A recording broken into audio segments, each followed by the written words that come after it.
Martin!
Hey, folks, coming up on Roland Unfiltered for Wednesday, December 5th, 2018, broadcasting live from the Porter Center for Media Studies in St. Petersburg, Florida. George Herbert Walker Bush, the 44th President of the United States, is on his way back home to Texas after a moving ceremony at the Washington National Cathedral, attended by all former living presidents. We'll talk to the president of Hampton University, where Bush spoke in 1991. Meanwhile, the Republicans are doing their best to undermine the results of the November elections in Michigan, Florida, Wisconsin, and North Carolina.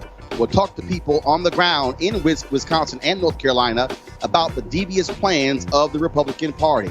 The value of a home in a black neighborhood is worth nearly $50,000 less than the same home in a white neighborhood. There are severe consequences of this so-called segregation tax on those black neighborhoods. Dr. Andre Perry is here to break it down. Also, another crazy-ass white woman in hot water for calling a student a bad name. Yeah, some say prick, but we know exactly what it means. They have the recording. I don't know what's wrong with them. And the New York Times published an opinion column with the headline, "Why We Miss the WASPs," in relation to President George H.W. Bush. No, we don't. And trust me, you don't want to miss me taking the writer to school when it comes to this particular issue. Folks, it's time to bring the funk. I'm Roland Martin Unfiltered. Let's go. Whatever the miss, he's on it. Whatever it is, he's got the scoop, the fact, the find. And when it breaks, he's right on time and it's rolling. Best believe he's knowing.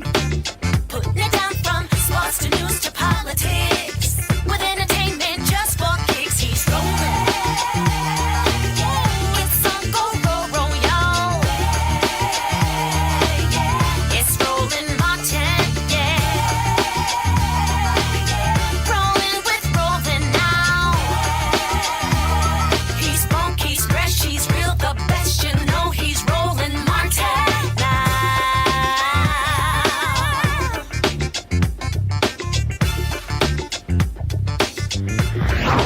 Martin!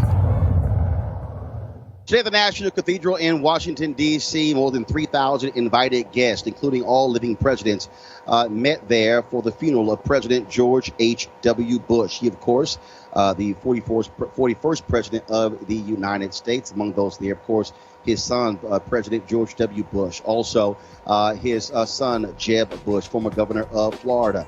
Eulogies from George W. Bush, Bush biographer John Meacham, and also former Senator Alan Simpson all took place. Everyone agreed not to trash talk Donald Trump, even though he was there, gave pretty much a cold response to the Clintons, only shaking the hands there of President Barack Obama and Michelle Obama as well.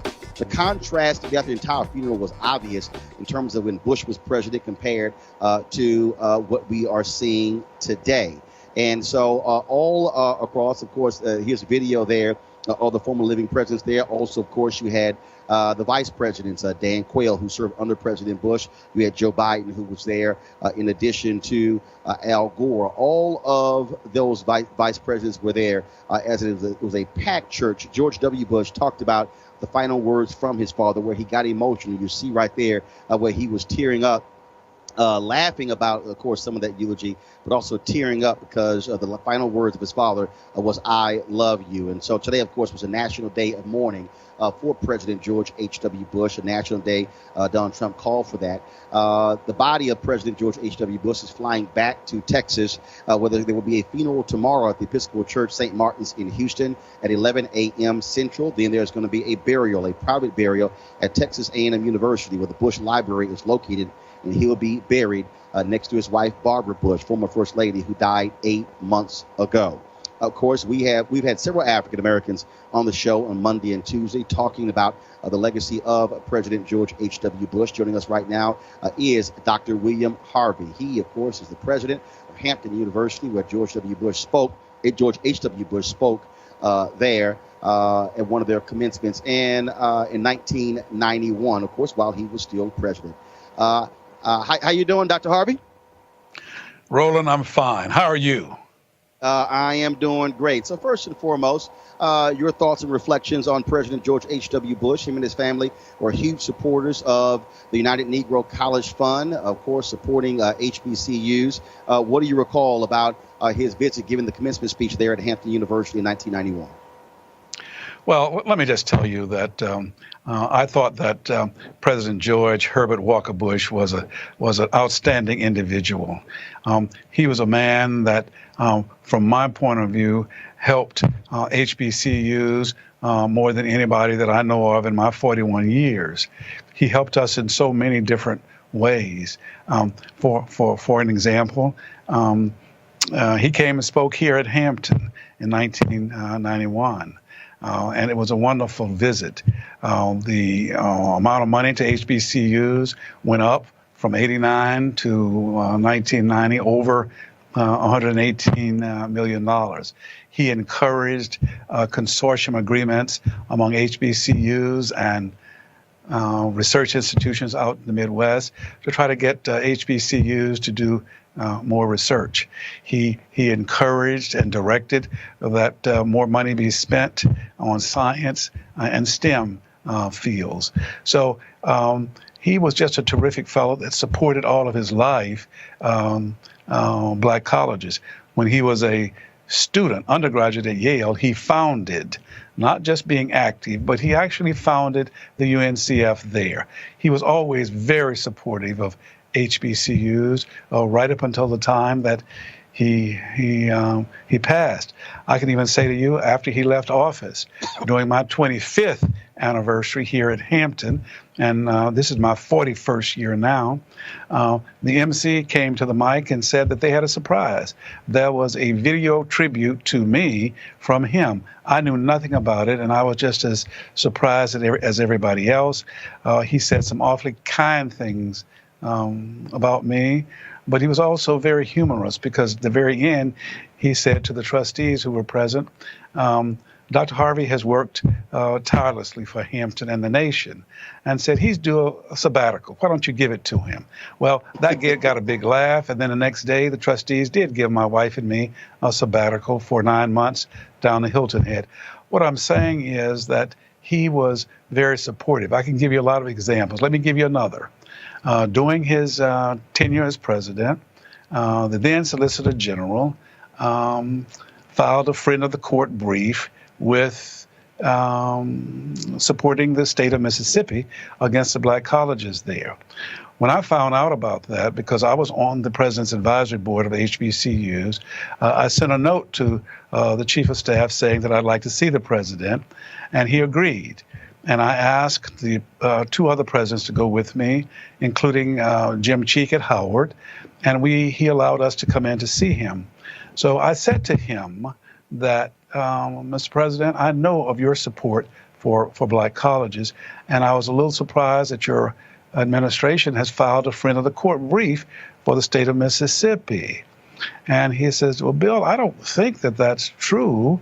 And he said, in anticipation of your visit, I asked John Sununu, who was there as his chief of staff, and he says, John, is that right? So Mr. Sununu gave him a piece of paper that he let me see where he said that wasn't correct. So he looked at me and said, Bill, I just don't think that that's true. I said, Mr. President, with all due respect, it is true. Well, he got a little upset, and he said, Boynton, he was talking to C. Boynton Gray at the time. He said, find out what the story is and get back to me. And he said, Bill, can you come back at 2 o'clock today? I said, of course, Mr. President. So I went back, and I was ushered into the Oval Office, and when I walked in, he was laughing. He said, Bill, I should have known you knew what you were talking about. He said, but that's being corrected as we speak. We will withdraw that friend of the court brief on the side of the state of Mississippi. These are just two of the several things that I could talk about that shows that he supported HBCUs. Well, we certainly appreciate having you on the show to offer that perspective. And here's the deal: I've had some. I'm looking at some of our comments here on Facebook and Periscope, and YouTube, and people are commenting right now. And let me be clear: I had like one guy, I guess, Ron Ortiz, said, "Who cares about this guy?" The reality is, this is a former president of the United States. Our job is to cover those things that are good, those things that are bad, those things that are indifferent. That's exactly what we do as well. And so it's important for us as a show that speaks to African Americans that talks about George H.W. Bush's legacy as it relates to African Americans, whether it's we had Louis Sullivan on the show, Armstrong Williams on the show, Fred McClure yesterday. But also we've talked about the Willie Horton ad. We've talked about, of course, some other issues as well. And so our job is to cover all those perspectives. And that's why we have you, Dr. Harvey, to give that the personal recollection. And again, I had not heard of that story you just told about his DOJ taking the position in the Mississippi case. And by you mentioning it to him, he then by rescinding that. And so, again, that's also an important part of history that also needs to be told. Well, Roland, may I say something to your guest that said, who cares about him? I want you to know that I and hundreds of thousands of other people, because he supported historically black colleges and universities. And we're at a time now when we're not getting the kind of support that we ought to get. And here was a president who did support us. So that's why we should care about the hundreds of thousands of young folk that are graduating from our colleges right now. So I can tell you, I care, and I'll tell the truth. The fact is that he did not support the '64 Civil Rights Act. He did say that he made a mistake and that he regretted that. Now, how many of us don't make mistakes? I can tell you that I probably make more than most. But the fact is, what all of us should do when we make a mistake, we should admit it. We should say that we aren't going to do it anymore and move forward. And I think that that's what all of us, that's a mature way of acting. And as you know, Roland, more than I, and, I enjoy you when you come to our campus. I enjoy your show because you tell it like it is. Well, we need to tell it like it is and don't sugarcoat it. He helped black colleges, which means he helped young folk. And I'm as pleased as I can be that he did that. I'm pleased that he listened. And in that one instance that I gave, that he reversed the Solicitor General in that regard. So, yeah, there are those that care about black kids and black colleges, and he happened to have been one. All right, then. Well, Dr. William Harvey, we appreciate it. And I like that backdrop there. You got at Hampton University. See, that's how you do it right there. Always have that branding going. Well, listen, Roland, you've been here, and we enjoyed you, and I want you to come back. And I'll just say, without blowing any smoke up your pants leg, we enjoy you and your wife, and come back to see us. And you keep on telling it like it is. And let me say this before I sign off, if I can. Mm-hmm. We need more people who will reach across the aisle, because everybody thinks they're right. The left thinks they're right, the right thinks they're right, and the fact is we need to learn to compromise, and we need to make sure that we try to work for the people and try to make this a better life. And as long as we can do that, then I think that that's what all of us should try to do. And that's certainly what I'm going to try to do, and that's what I preach and teach to the young folk here in Hampton. All right, then, Dr. William Harvey, we appreciate it. Thanks a lot. Thank you. All right, now introducing our panel, A. Scott Bolden, former chair, National Bar Association PAC. Also, Reverend Derek McCoy, Executive Vice President for the Center for Urban Renewal and Education. Dr. Cleo Monago, socio-political analyst and activist. Cleo, I see the hat you got on today. First I said, who the hell is on my show with a Make America Great Again hat?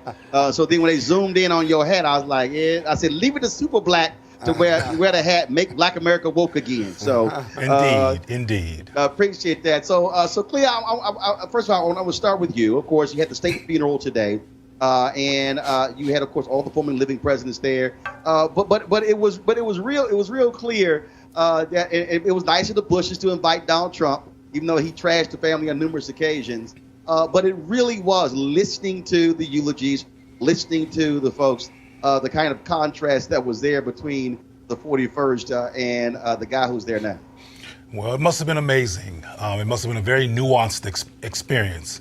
And it should be, frankly, when we're talking about President Bush, because he was nuanced. I mean, we just heard all this praise about how wonderful he was. And I remember Willie Horton, and I remember Keith Jackson, and I remember Clarence Thomas. But I was a tyke at the time. You know, I was a young child, and maybe my memory. Yeah, okay. And maybe my memory just doesn't grasp all of the wonderfulness that he embodied. But it's interesting that he supports the HBCUs. I didn't know that as well as I've been hearing it for the past few days. But also some of the HBCUs really make sure that they do what they can do to get funding. And sometimes what they do to get funding is not necessarily fully affirming of Black people on a cultural basis. Reverend McCoy.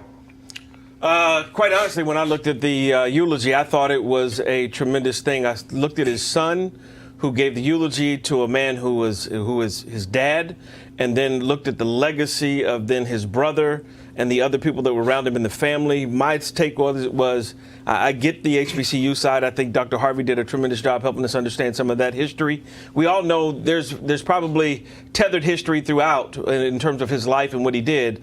But if we don't look at this like it is, meaning this is a man's funeral who has gone through his entire life, what can we learn from his experiences?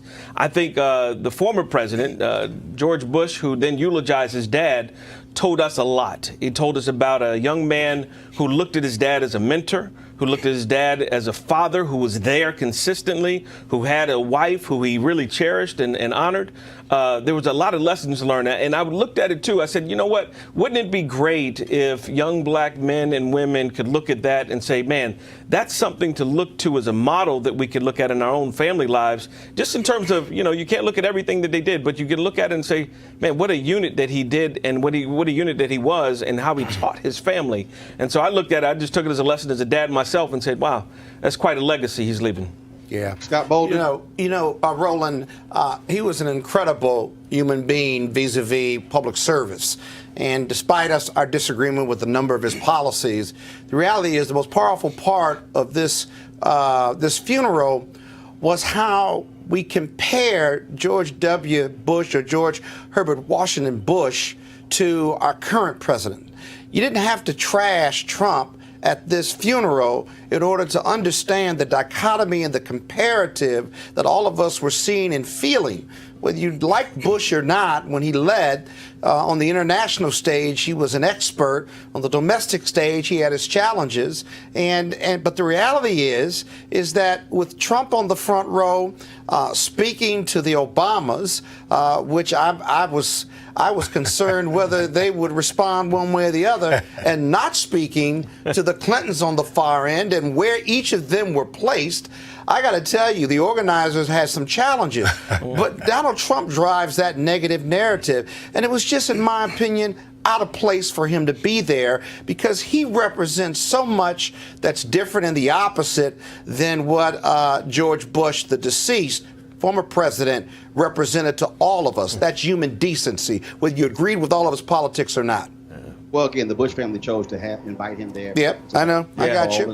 About being decent. He's the president. Right. So, absolutely. And look, the current president can learn something from him, perhaps. He ain't interested. And something from that. Yeah, but it was odd for him to be there because he had attacked every other president. Absolutely, but you got to give him an opportunity to learn. The most operative word there is perhaps. It was odd because he had attacked every other president in the front row, not just politically or policy-wise, but personal attacks. Well, has no place for it. Well, here's the deal. Bottom line's there. You hope he learns something through osmosis. I doubt osmosis. it. But again, The Bush does have family 2 will ears. put the Bush family will put their patriarch to rest tomorrow. Again, Texas A&M University at 6 p.m. And so the National Day of Mourning, of course, ends tonight. Let's go to our next story, folks. The Republican Party, not just Donald Trump, is just plain trying and succeeding in ignoring election results and the will of the people. First, with voter suppression, then rejecting registrations as well as ballots. And if they lose, trying to reverse the outcome of elections with legislation. Case in point right now, what is happening in Florida, delaying the implementation of Prop 4. Of course, that was the law that was passed that gave the voting rights to the formerly incarcerated 1.4 million people, Desmond Meade, and he, of course, fought for that for 10 years, and now they're trying to delay it. In Michigan, Republicans who control the legislature are poised to give themselves the authority to stand up for the GOP, really backing laws if they think the incoming Democratic governor and attorney general are not adequately defending the state's interests. In North Carolina, trying to rush certification of an election before their election fraud is fully exposed. In Wisconsin, where last night the legislature, cut the power of the incoming Democratic governor and attorney general. Talk about absolutely crazy. Joining us right now is Wisconsin State Democratic Senator Lena Taylor, one of 2 black senators in Wisconsin. Senator Taylor, glad to have you back. First of all, on Roland Martin Unfiltered, we talked to you, of course, when I had News One Now and Yes. 1. And talk about just absolutely crazy what is happening there. You were up all night watching the will of Yes. the voters being grossly overturned by Republicans in Wisconsin. Exactly. Roland, first of all, thank you for having me. It's such a pleasure to be with you again. It's always good. I love watching you. I love hearing you. I love seeing you on Facebook. But yes, what happened yesterday was just completely an assault on democracy. It was a power grab, as many people will say, but they were democracy gangsters. That's what they were. And they literally tried to silence the people. They did, very candidly, strip the governor, strip the attorney general of powers and give it to the legislature.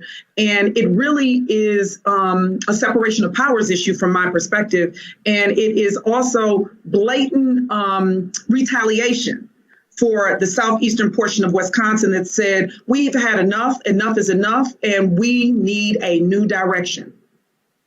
Well, and not only that, again, Republican North Carolina did this, and I kept telling people, national media, pay attention.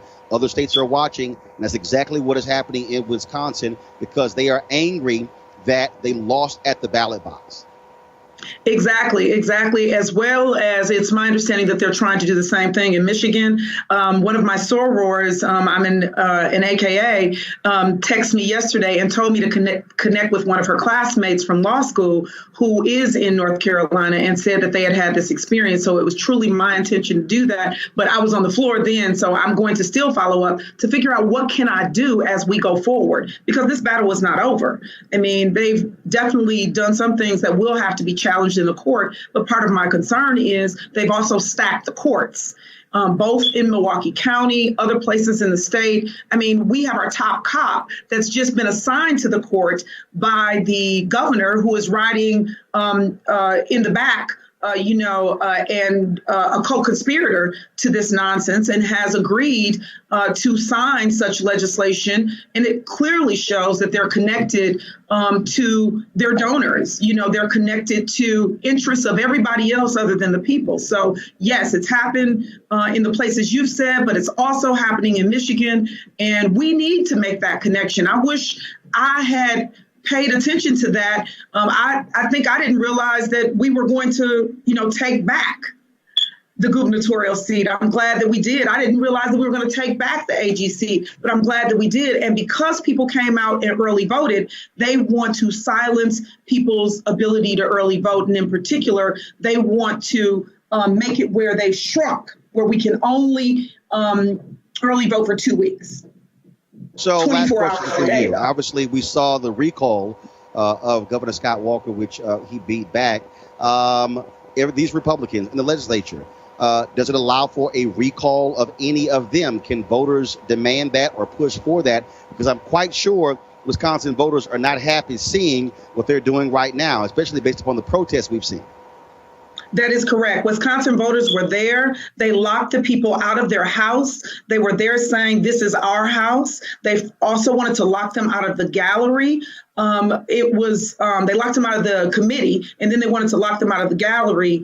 Yesterday, we had a pushback on that, and we got it the way that so that people could be there. So I do believe that people want to push back. A recall is possible of individuals who have at least been in office 1 year after their election, and people should pay attention. This is Robin Vos, the Speaker in the Assembly, and the Majority Leader, Scott Fitzgerald, trying to flex and to suggest that they are going to govern, and trying to push back on Evers to say that he does not have the strength and he is not going to be a good governor, and trying to handcuff him so that he cannot do the work that he ran on and that the people said that they wanted, and the reforms that they said they wanted. So I believe that the people will continue this process. They were there outside the door. People were there till one guy was there till we finished. There were two individuals in the gallery there till we finished. There were people in the hall. So I do believe, yes, Roland.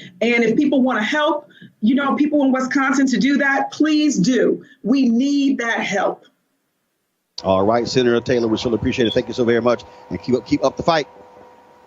Thank you so much, and we will. All right, thank you. Folks, in North Carolina, we've been covering the absentee ballot fraud allegedly conducted by GOP operatives. New documents show they were offering money for unsealed absentee ballots that could be later filled in with votes for Republican candidates for Congress and sheriff.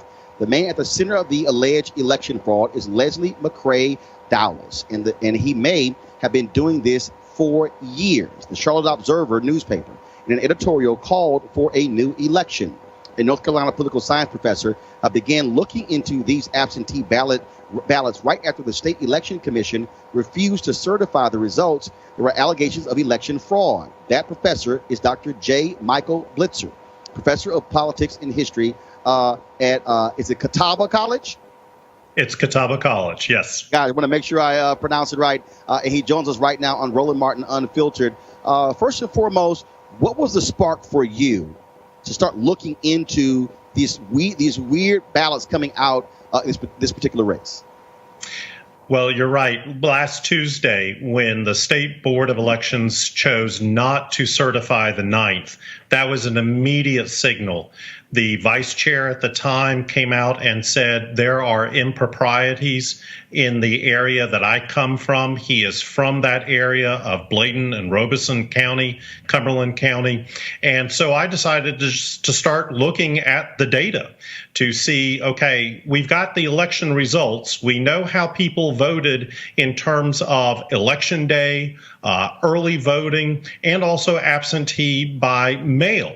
And I looked at the absentee by mail for all of the counties, and there are 8 counties within the district. 7 of them went for the Democratic candidate, Dan McCready. Only 1 went for the Republican, Mark Harris, by a 61 to 39% split, and that was Bladen County.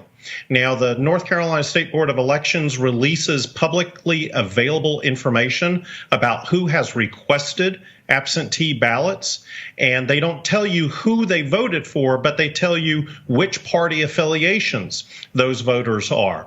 I looked at that data and found that of that 61 to 39 split, only 19% of the voters were registered Republicans, meaning that literally every unaffiliated voter, about 38% of them cast ballots by mail, had to vote Republican, plus have some crossover votes from registered Democrats. Now, in rural North Carolina, that could happen, but the likelihood was extremely low. That's when I started digging into the data, wrote a blog post, and honestly, it has taken off from there.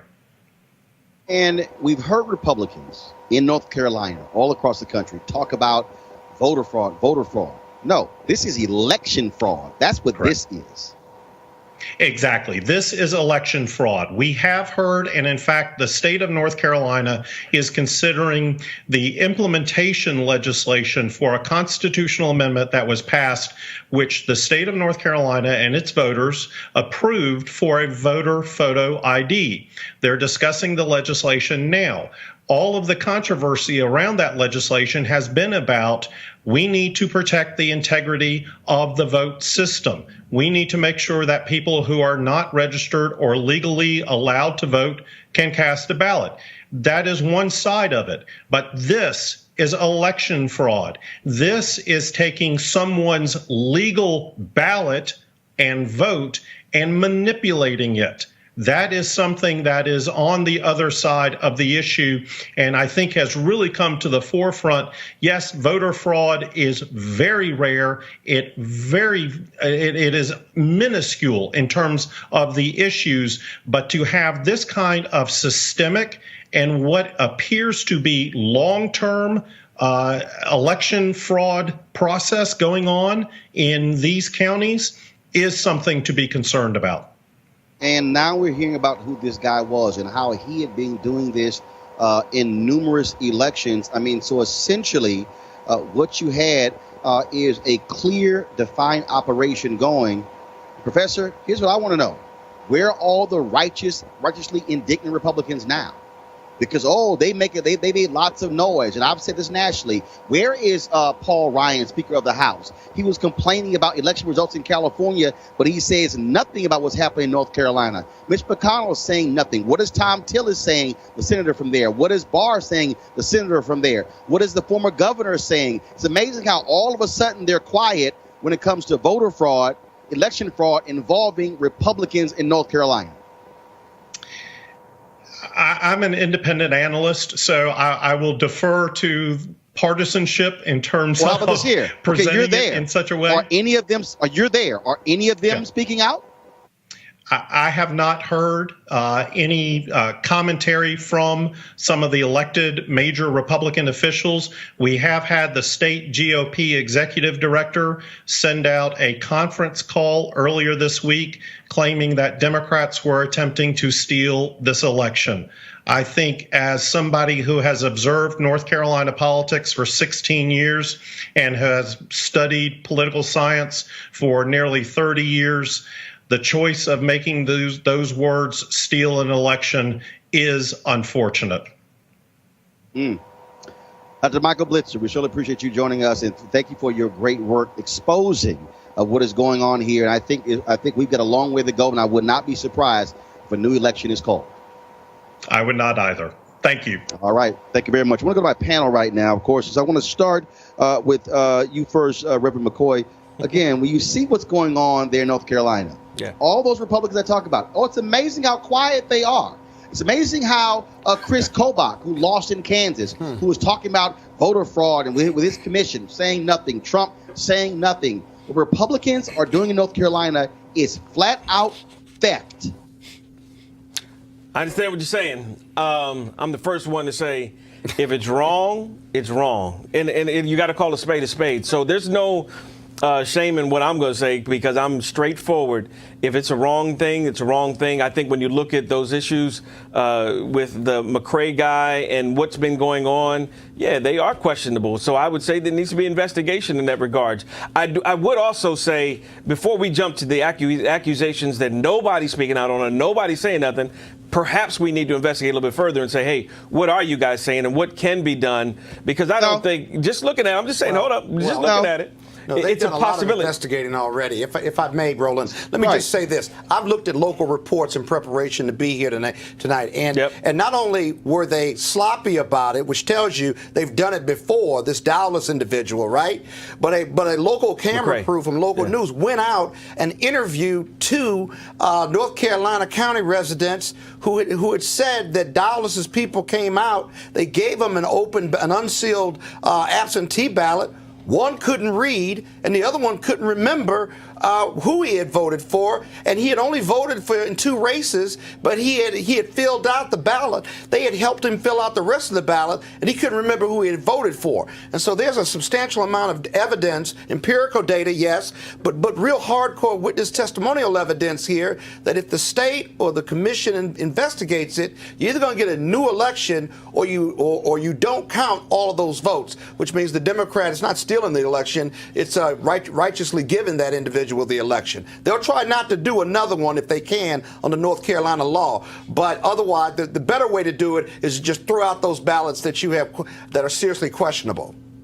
Leo, we have covered the shenanigans, the evil things the North Carolina GOP has been doing, and I'm saying it for a reason, because what they have done by having a supermajority is callous and shameful, and the reason I am blasting them by name for saying nothing, even if you want to say wait for an investigation, you at least could have the decency to say, hey, there's a problem here, let's get it right.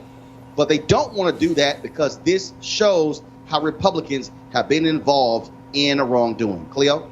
Well, not only does it show wrongdoings on behalf of Republicans, the people that you're talking about who won't say anything benefit from this fraud. This is something that's helping them. So they're not going to, and obviously Trump cares nothing about honesty and being appropriate and integrity. So they're not offended by this anyway. And the bottom line, as I said, it's good that you're blasting them because somebody needs to blast them because there's people all over the media landscape who I think are on their side as well, who are very neutral in terms of how they talk about the incident. But the bottom line is that the people that you're talking about who won't say anything are not going to say anything because all this corruption is in benefit to them. And let's talk about not saying anything. Let's look at Prop 4 in Florida. Of course, that was a law that was passed by the voters that will restore the voting rights to the formerly incarcerated. It passed by a huge margin on November 6th. But guess what? The Republican Secretary of State in Florida, Kenneth Detzner, and the outgoing Republican governor, Rick Scott, they want to delay implementation of the law. So the Republican-controlled legislature can be consulted. They're doing this because there are 1.4 million people who now going to have the right to vote, including many African Americans. So the question is this, Reverend McCoy, I'll start with you. What the hell? This thing, Reverend McCoy, what the hell? Yeah, Reverend McCoy, what the hell? This thing was passed by Republicans and Democrats. Yep. It was to change the state constitution. The point of this referendum is to take it out of the hands of the Republican legislature, where they have a supermajority. So now all of a sudden, let's consult the legislature. Again, this is ignoring the will of the people. I agree. It's one of those things. Every situation you put, whether it's Wisconsin, North Carolina, Florida, that you've talked about today, all of those are real serious issues that I think need to be addressed. So I'm not backing down. There's one key thing that's consistent. There's one key word. And you're going to say Republicans. Now, Michigan, Florida, Wisconsin, North Carolina. You're right. The GOP. Right. But the GOP is not monolithic. So there are people in the GOP that I think are very concerned about the issue. The point that people were able. Right. You got to work on it. They're not in the Florida legislature where they're trying to legalize voter suppression. Well, they helped pass the bill. I mean, and they actually helped understand that people that were incarcerated now have their rights restored to be able to put it in there. What are you consulting the Republican state Senate for in Florida? What do they have to consult about? Whether there's 1.4 million, we're going to let them vote or not? Or can we do something before the Democrats take over? This is legalized voter suppression by the Republicans. It makes no sense. And I'm going to tell you, Roland, in North Carolina, 2 district attorneys in Baden County and the neighboring county, right, are both investigating this. And if they make an arrest, I think it'll send a message, not just not in North Carolina, but elsewhere, that whether you're Democrat or Republican, that district attorneys are certainly going to be investigating and prosecuting real voter suppression here. Well, we got to have integrity in our judicial system as well as our election system. And when those guys investigate, and if our election system is wrong, and if it's fraudulent, it needs to be eliminated. And we need but see what let them do it. Let them do it. What concerns Okay. Everybody stop. All right, everybody. You mean everybody? Everybody. Oh, He's from Texas. Everybody. He's from Texas. Everybody You stop. almost figure like he's from D.C. for a But I do want to say something about this, though. Hold on, Cleo, you're going to say something, but here's the thing. 10 years. 10 years, Desmond Meade worked to get this on the ballot. Yep. I'm in Florida right now, in St. Petersburg, Florida. For 10 years. Yep. It passed. It needed to get 60% of the votes in the state. Not a majority, Right. 60%. It exceeded 65%. The point of changing the state constitution is to take it out of the hands of the legislature. So, Cleo, I'm just confused. Exactly. What the hell is there to consult the Republican legislature for? No, the voters have decided. Well, at the risk of being extremely redundant in terms of what I say on the show all the time, there you go again being logical and breaking things down based on material facts. But these resistant people don't care nothing about all of that. They don't care. And getting back to, well, I want to just say to you, Reverend, that a perpetual disingenuousness that I keep seeing is with black Republicans saying, well, I disagree. But it's like nothing but lip service. When you said that you disagree with the corruption, you disagree with the... I don't want to see corruption, do you? Well, you said you just, a moment ago, you just said you disagree with something. Meaning I disagree with fraudulent activity. Exactly. And I'm saying that what I hear is people, similar to what you just did, disagreeing, but doing nothing beyond the verbal announcement of disagreement. Remaining in the Republican Party that's the is assumption. difficult to swallow. But see, that's the assumption sometimes. We like to assume that just because somebody verbalizes something, they do nothing afterwards. I disagree on that issue because so what have you done about the voter suppression in Florida or Milwaukee or North Carolina? Or what are you going to do? Tell us. There we go. Well, what have Tell you us done? what are you going to do or what you have done? Because you're still a Republican. Let him answer. What's he the just point? did. He laughed. Right, Reverend because McCoy, I'm go hearing ahead. both of these guys on both sides ready to eat me alive on my answer because I got listen, it. Give your right answer. after what's that? Go ahead, give your answer. No, I'm just saying right afterwards, it's very simple to take an action forward, even from tonight, and say, you know what? Let me call a couple people. Let me try to begin to reach out. Let me begin to do some stuff that may help to push this along because I disagree with some of the activity. Now, on some of the points, there's some back end stuff that is being worked to make sure that some of these things do not happen. So, hold on. I'm sorry. What we talking about? I'm not. What we talking about? Hold on. No. I don't speak in general. Right. When you say on the back end, that's some stuff working on so the stuff don't happen. Yeah. What stuff? No, I believe there are a constituency of people. Belief? Let me answer. So Finish your thought, please. Go ahead. Don't we got another topic? But go ahead. Because obviously this is not a winnable issue. Because I'm sitting here almost with you guys saying, yeah, I agree. The fraudulent activity should be done. In North Carolina, it's not right. Understanding a little bit about Mark Harris, understanding about our constituency and network within that state of North Carolina in particular. Stop. Yes, sir. Stop. We done with North Carolina. I'm talking Which about one are we Proposition 4 in Florida. All right, there you go. Well, he brought up North Carolina again. So in Proposition 4 in North Carolina, it should be implemented, But what I period. don't understand about black Republicans is you have a Republican Party that endorses fewer people voting, engages in legal voter suppression, and you continue to be a part of that organization, whether you black, white, yellow, or brown. How do you all engage and embrace this myth of somehow they give you as a black person political power when they do nothing but have policies against black America? Hey, hold up, stop. First of all, y'all. I recommend you starting another party, being independent, or come join us. Or come join us. Stop. You're getting off topic. Hold up. You're getting off topic. I'm going to answer that question. I'm going to answer that question before I go on. The same way, Scott, black Democrats continue to be political sharecroppers, the Democratic Party, now hold the Democratic Party accountable when it comes to making sure we're getting our fair share of jobs. You're not alone. I'm not done. I am not done. The same way black Democrats don't say jack and jamming up Nancy Pelosi when it comes to employing black people on Capitol Hill and Chuck Schumer on the Senate side. The same way black Democrats don't kick the ass of Democrats when it comes to making sure proper dollars are going to black consultants, black posters, black event planners, black caterers, and black folks that way. But when you say that makes neither one better. You're not making the argument better.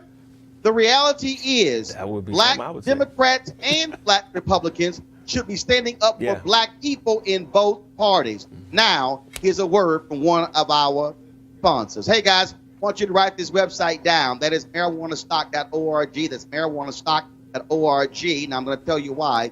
As we transition into the holiday season, this is the time when we start thinking about giving and sharing.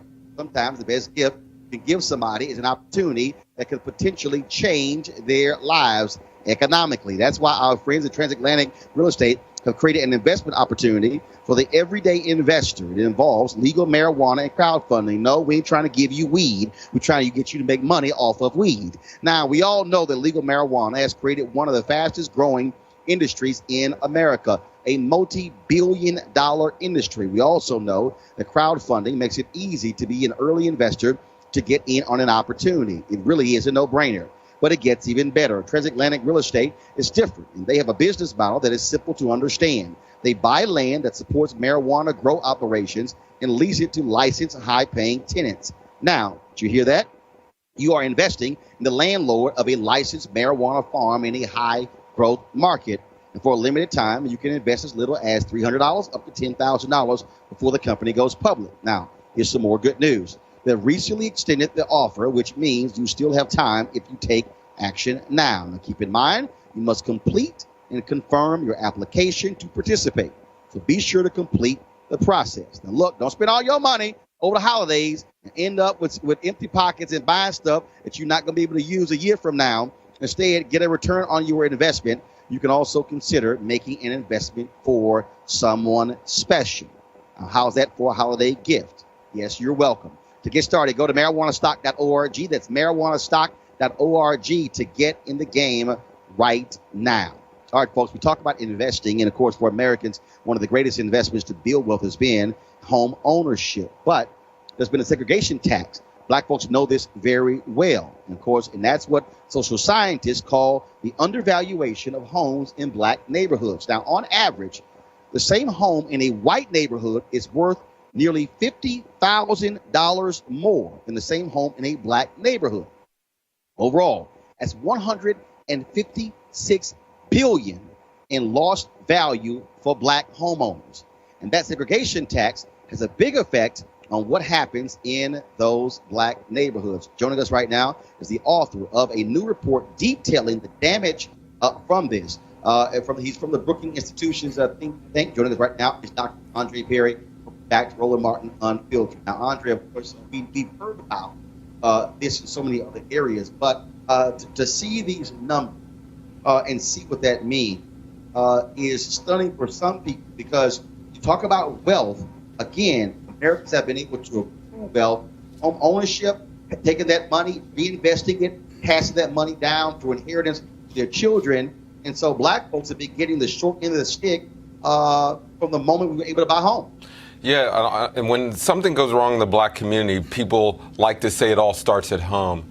And what they are trying to say is that there's a cultural pathology in the black community. But the reality is that it does all start at home, but it's about the devaluation of black property.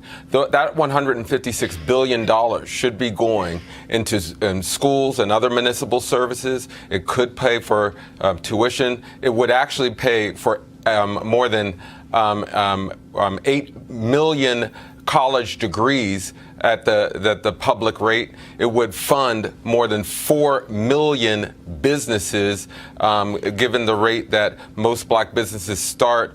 It would have funded the entire Katrina recovery efforts. $156 billion changes lives. It's the money that's necessary to uplift our communities and individuals. And so it's an enormous number, and I'm glad that we have put the data out there, because some people look at it and say and get disheartened. I look at the numbers and say, hey, now we can name our price. You can go to brookings.edu, look up your metro area, and you can see the price difference. And because what's also encouraging, we know our homes are actually worth more than what they are priced. meaning that we should be investing more in our community. We should start businesses in our communities. We should take risk and improve our homes. The price is inaccurate. And then this comes after very rigorous data. If you look at the report, we control for everything from crime, housing structures. We control for walkability, transportation, all the major neighborhood and housing structure variables. And what we find is that the devaluation, and it's an enormous number. And again, we're talking real money. We're talking, but people have to understand, again, by lower valuation, when you turn around and sell it, that means somebody's actually buying the house cheaper than it really should be. And then that keeps you from being able to take that additional money and then save it, invest it, or buy another home that has a higher value. So again, imagine this happening 2 or 3 times, then over generationally as well. That means that black folks who have been owning homes from the 20s, the 30s, 40s, 50s, 60s, 70s, 80s, 90s, now all of a sudden in the 21st century, we've been. You know, I also want to emphasize that we've been criticizing black folk for not striving, not doing enough. But this shows that black Americans are actually striving for the American dream, that we're actually doing everything we're told, but we're taxed for doing so. And it's debilitating our communities. I mean, these are current numbers. This is not numbers in which I'm bringing from a cumulative amount of sum over years. This is what's going on now. Our homes should be worth more. Yeah, but Doctor, if I may, Roland, I got a quick question. I understand the devaluation and the undervaluation, right? But what I don't understand is it money that I can't see because I never receive it? So if I live in a $100,000 house and it's really valued at $50,000 and it's redlined, it's got all these other things, how can I miss what I can't measure because it never evaluated up until its proper number? Well, one thing great about researching this report, now we can see. Before we've known that this is happening. So how do I go get it back then? No, or can I? You can, and know that once you see what you're worth, then it becomes about communities animating what's going on inside their community to project that their homes should be worth more. And so some of it is on us to say, hey, our homes are worth more. Let's put maybe it might be as simple as a fresh coat of paint. It might be, let's start a business in the community. Right. But the more we do to show that our homes are worth more, the greater the likelihood others will invest, and folks in the community will invest in themselves. It's a dire situation, but there's hope behind the numbers. Well, I have a question as well. Cleo, Reverend McCoy, then we're going on. Cleo, go ahead with your question.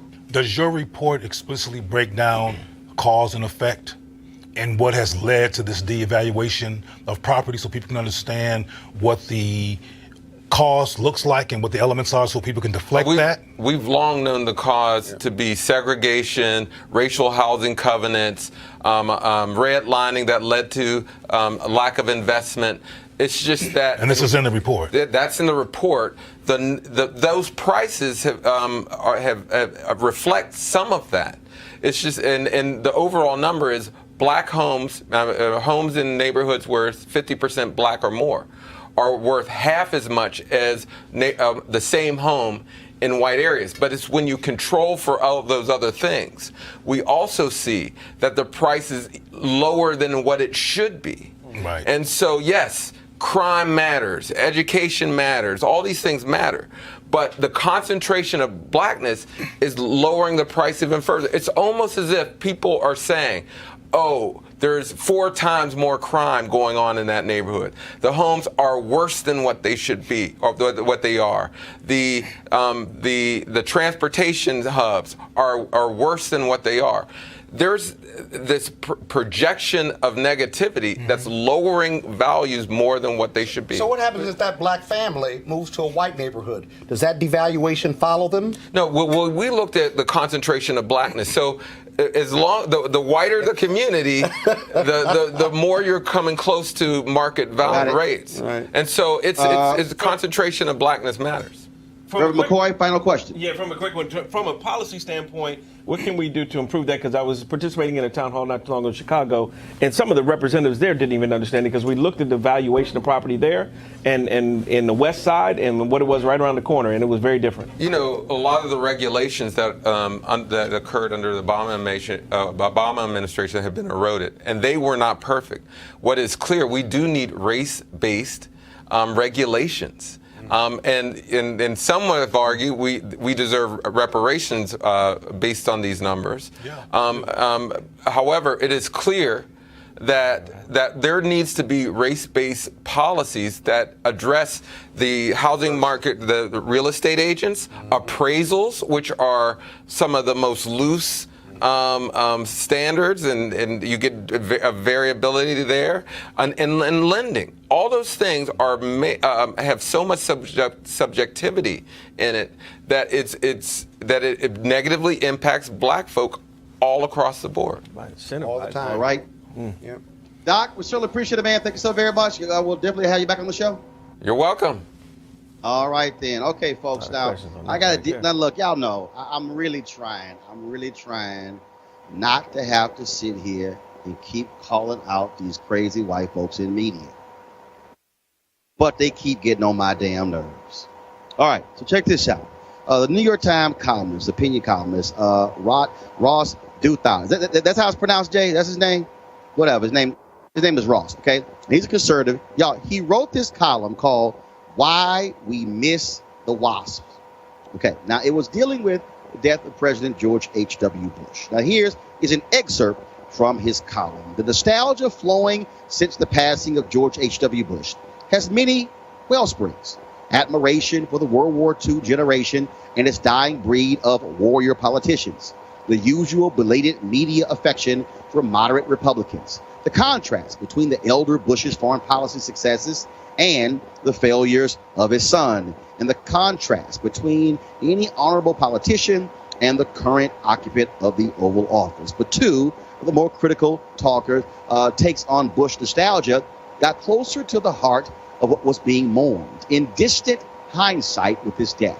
Writing in The Atlantic, Peter Beinart described the elder Bush as the last president deemed legitimate by both of our country's warring tribes before the age of presidential sex scandals, plurality winning and popular vote losing chief executives, and white resentment of the first black president. Also in The Atlantic, Franklin Foer described the subtext of Bush nostalgia as a fondness for a bygone institution known as the establishment, heartened in the cold of New England boarding schools, acculturated by the late-night rituals of skull and bones, sent off to the world with a sense of noblesse oblige. For more than a century, this establishment resided at the top of the American caste system. Now it is gone, and apparently people wish it weren't. Now I think you can usefully combine these takes and describe Bush nostalgia as a longing for something America used to have and doesn't really anymore.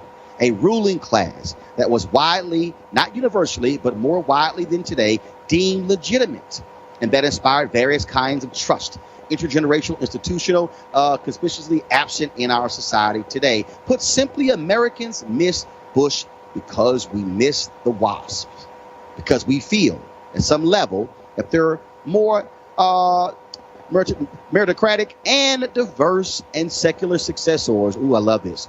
Rule us neither as wisely nor as well. Let me unpack that. So what essentially he is trying to lay out is that you had white Anglo-Saxon Protestants like President George H.W. Bush, who ruled in a different way than those who followed him, including his son, including Bill Clinton, including Barack Obama, including Donald Trump.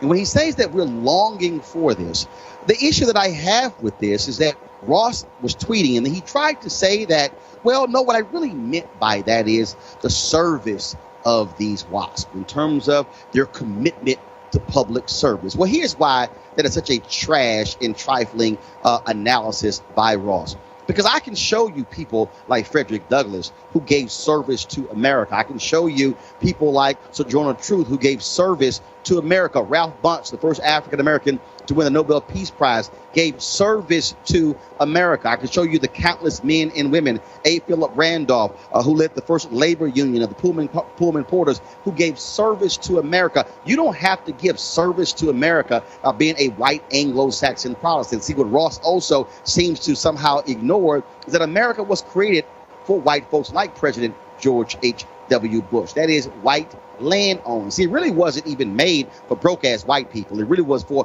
white landowners. Those were the people who were supposed to also vote in this country. And see, America likes those type of people because America was built on the basis of white supremacy. And so essentially what Ross is saying is that we long for the days of white supremacy, long for the days of when you have individuals who were educated in boarding schools and then, of course, educated at the elite institutions of Yale and Harvard and Columbia and Princeton, all the Ivy League schools. And I dare say, no, Ross, there are many other Americans who have given their lives of service to this country who didn't go to Yale but who went to Howard, who didn't go to Princeton but who went to Spelman, who didn't go to the boarding schools, who went to public schools, individuals who understand also what it means to be American. So no, Ross, we don't long for the days of WASP running America. We actually long for the days of when individuals who live in real America, America who's actually had to deal with something, folks who didn't get hooked up as a result of their white privilege, folks who also did not use their white privilege to get their children in schools that they didn't have the grades to get into. Even George W. Bush admitted so in 2004 when I was one of the 4 journalists who questioned him at the Uni Journalists of Color Convention in Washington, D.C. And the problem that I really have with that piece is the New York Times is run by a black man, Dean Beckett. So how does America long for the day when WASP ran the country when the first time in history a black man is your boss at the New York Times? Not a black man saying, yes, boss, but a black man said, yes, I am the boss. See, the real issue, and I keep telling y'all, and at some point y'all gonna realize this, is that the problem that we have, white folks are fearful of the future. They are fearful of America, where the WASP will not be controlling this country, where we are not going to have the day that every time this is a Supreme Court nominee, they're going to come from Harvard or Yale. They actually might come from law schools at TSU or Howard University or Florida A&M.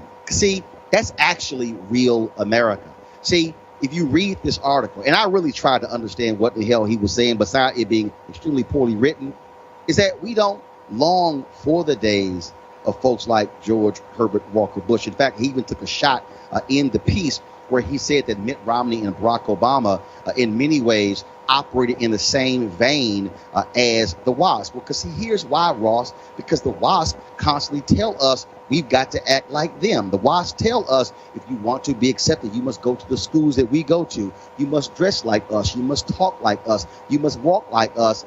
That's also perpetuating white supremacy, Ross. That's what you don't seem to quite understand. So no, I don't long for the days of WASP running America. In fact, I long for the days when we have people who come from other places who don't get us into wars we should not be in with people who are brown because they somehow want to control their oil or somehow want to control their natural resources. See, that's actually the history of the WASP. The WASP also are the ones who ran Native Americans off of their land and decimated their history and decimated their people. See, that's also a history I don't quite long for. It's also the WASP who also denied black folks opportunities during the period of Jim Crow and after slavery. That to me is also the days I don't long for. I don't long for the days of Dred Scott. I don't long for the days of Plessy versus Ferguson. I don't long for the days when Heman Sweat had to sue the University of Texas and they created a black law school now as called Texas Southern University because they couldn't get to the University of Texas. I don't long for the days when black folks had to be led to the University of Mississippi with federal troops, all because of the WASP. No, Ross, that's a day that we don't long for. And in fact, we are more than happy to say good riddance. I want to thank Reverend Cleo and Scott Bolden being on my panel today. Thank you so very much, folks. Also, thanks for all of you for joining us who have been watching on YouTube, Periscope, and Facebook. Don't forget, we want you to support Roland Martin Unfiltered by joining our Bring the Funk fan club by going to RolandMartinUnfiltered.com. We certainly would appreciate if you would support us with your dollars. This is, of course, an independent show. No company owns us, doesn't control us. We make our own decisions to be able to talk to you, provide for you of information that you need. Tomorrow I'll be broadcasting from New York City, where I'll be on a panel tomorrow morning talking about the future of TV news. So we certainly look forward to bringing you more insightful commentary and information that Black folks need, that Black folks desire, and frankly, that mainstream media, broadcasting cable will not give you. All right, y'all take care. I'll see you later.